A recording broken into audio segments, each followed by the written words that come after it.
But while The Lion King might be one of the greatest of all time, what a Goofy movie had was something none other did, and that was Max. Max was for the black nerds, man. Think of the plot for a second. Max lied to his girl and spent the next several weeks making that lie the truth. Already the blackest plot ever.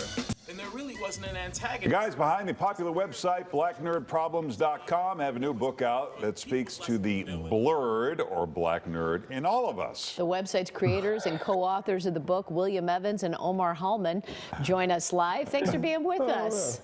Thanks for having us. So is this a whole subculture that you don't think was being addressed? Did you guys meet at somewhere and find you had this in common and realize there was an audience for this?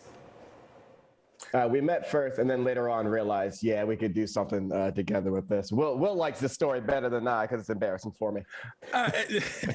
We come from a performance poetry background, right? And so we met at the National Poetry Slam. And, we just kind of hit it off. We became friends after that, and we realized that we're into nerdy stuff, but we also realized that the things that we were into, or at least the perspective on the things we were into, wasn't really representative of us. So that's kind of how Black Nerd Problems was born. Yeah, I'm looking for more clarification on the genre. I see a lot about fictional characters, and certainly in terms of African-American representation, they've come a long way since the 70s, right?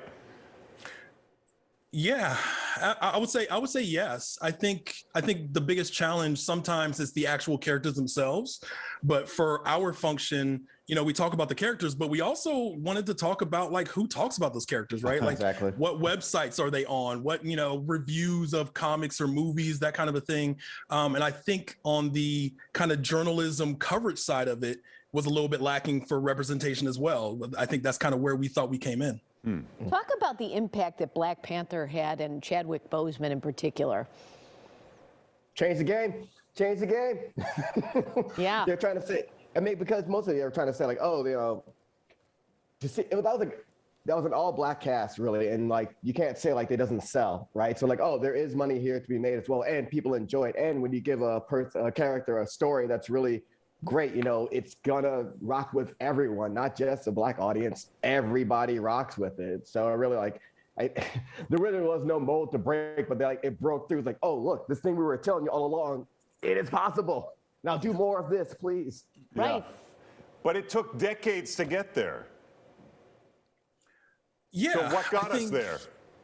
I think what got us there, to be honest, was a lot of Disney money behind it.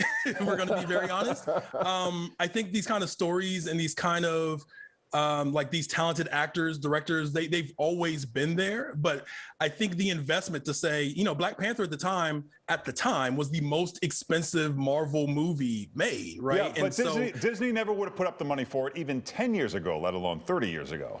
No, and I think there was an appetite. I think the Marvel magic being part of that, right? Like there's a floor which these movies are going to succeed at. And then you just had this convergence. You had the popularity of Black Panther growing and growing through the comics and other media.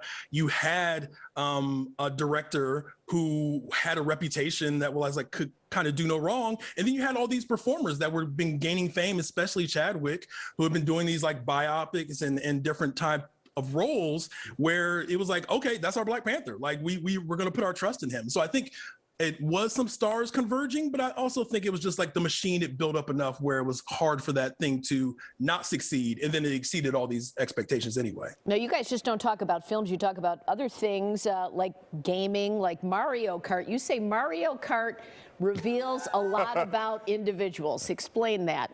See me on Rainbow Road, and you will know what I'm talking about. Look, this isn't like Nintendo. They thought it was going to be like a whole family type thing. No, this is for like the villains. This is for the mud-made monsters. Mario Kart gets people out the paint. Ain't no like, participation trophy. No. You can only have one winner. Ain't no family here. Ain't no Fast and Furious 9 here. One winner. Red shell, blue shell, green shell. See me on the court, man. That's what Mario Kart does.